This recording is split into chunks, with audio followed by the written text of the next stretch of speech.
Salut, c'est Yann. Aujourd'hui, je voudrais vous parler de l'équilibre entre l'exploitation et entre l'exploration. Ce que vous allez voir dans cette vidéo, c'est vrai dans les différents domaines de votre vie, mais en particulier pour le business. C'est parti.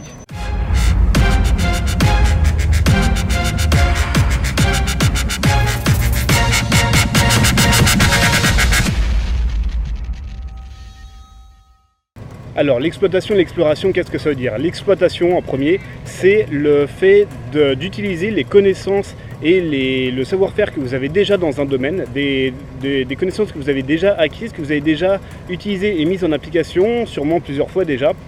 Pour ça, vous avez peut-être déjà créer et utiliser des procédures. Donc ça, je vous en ai parlé dans une autre vidéo, l'importance des procédures dans votre business. Et donc quand vous êtes dans l'exploitation, vous mettez en application et vous utilisez ce que vous savez déjà faire, vous allez chercher à l'optimiser, à l'améliorer sans cesse. A l'inverse de l'exploitation, vous avez l'exploration. Donc là, il s'agit de tester des nouvelles idées, d'innover dans votre business. Ça peut être par exemple en effectuant des speed tests pour pouvoir faire des tests de performance entre les différentes versions d'une page de vente ou d'une squeeze page par exemple. Ça peut être en lançant des nouvelles promos ou des nouvelles façons de présenter une offre. Ça peut être également en tentant quelque chose de nouveau avec un partenariat. Donc c'est tout ce qui est lié à la nouveauté dans votre business. Donc concernant l'exploration, ce qui est important, c'est de ne pas faire trop d'exploration dans votre business, puisque si vous cherchez par exemple à toujours avoir le produit parfait ou l'offre parfaite, vous allez sans cesse vouloir innover, et le problème c'est que vous n'allez pas être assez dans de l'exploitation, c'est-à-dire que vous n'allez pas assez profiter du savoir-faire et des connaissances que vous avez déjà pour pouvoir mieux vendre, pour pouvoir maintenir votre business en vie, et donc du coup vous risquez comme ça de tomber dans une mentalité un petit peu trop de perfectionniste, et le problème c'est que votre produit ou votre service risque d'être obsolète avant sa commercialisation ou avant sa rentabilité. Alors que vous soyez en train de travailler sur de l'exploitation ou sur de l'exploration, dans tous les cas, quelque chose qui est très très important, c'est de bien mesurer les résultats de vos actions, donc les résultats de vos actions innovantes si vous êtes dans de l'exploration, dans des nouvelles idées à tester, et dans le fait de bien mesurer les résultats de ce que vous savez déjà faire quand vous êtes dans de l'exploitation, pour pouvoir toujours chercher à optimiser ce que vous faites. Ça peut être pour obtenir des publicités plus rentables, des pubs Google AdWords par exemple. Ça peut être pour toujours améliorer, encore une fois avec des speed tests pour les pages de vente, les squeeze pages, etc. Et ça c'est quelque chose de très très très important, c'est fondamental, c'est de bien mesurer tout ce que vous faites. Et c'est une erreur que j'ai fait pendant trop longtemps, qui a été de tester des nouvelles idées, mais c'est pas vraiment des tests puisque je mesurais pas très bien les résultats, c'était un petit peu au feeling on va dire. Par exemple, j'avais entendu d'autres marketeurs qui disaient que c'était une bonne idée de faire ci ou de faire cela, donc je le mettais en application et je regardais vaguement les résultats, mais ce qui est important c'est de mesurer de manière extrêmement précise et très, très, très rigoureuse, très fiable tout ce que vous faites.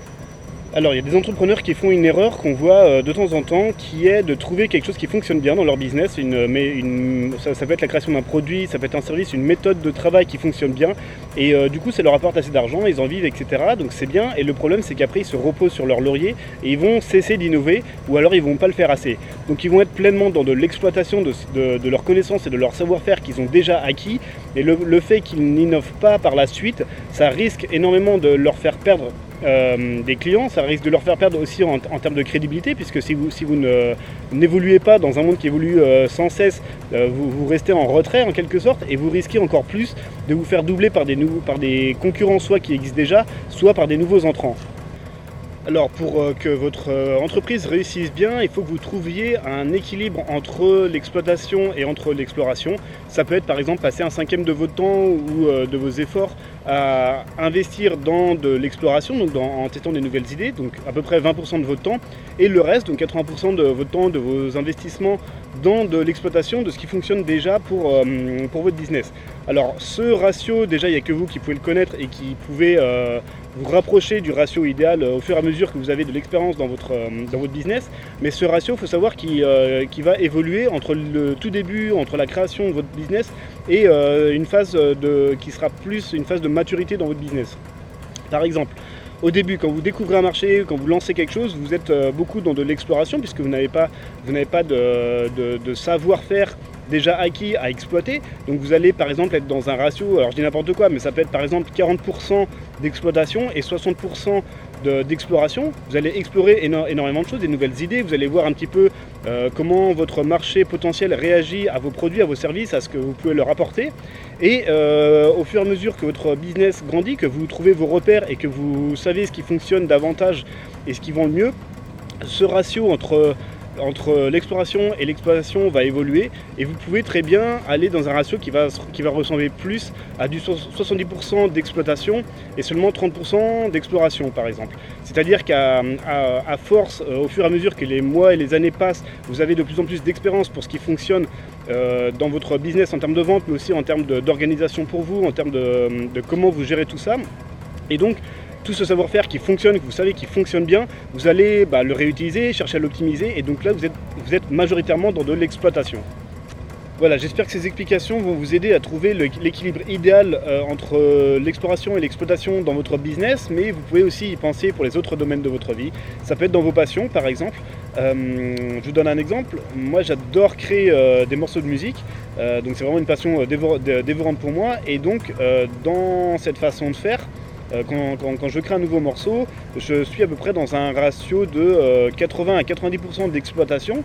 Donc je réutilise des connaissances, du savoir-faire que j'ai déjà, et 10% d'exploration. Donc là je vais aller lire des tutoriels, je vais aller me renseigner pour acquérir des nouvelles techniques de création musicale, pour tester des nouvelles idées, faire quelque chose de complètement nouveau et pour voir ce que ça donne. Donc je vous invite vraiment à revoir un petit peu les différents domaines de votre vie pour pouvoir trouver l'équilibre dans tout ce qui vous intéresse. Et je vous retrouve très bientôt dans une autre vidéo. Pensez à liker la page Facebook si vous aimez ce type de contenu, à me suivre sur YouTube également. Vous allez comme ça recevoir les prochaines vidéos qui parlent de business, de life hacking et de voyage. Donc tout ça réuni autour du mode de vie digital nomade pour vous aider à vivre de votre business sur internet et à être libre géographiquement. Voilà, je vous retrouve très bientôt. Ciao ciao.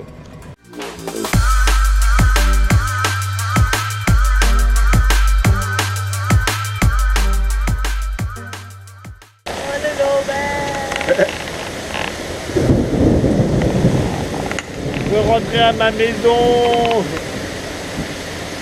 Journée de merde.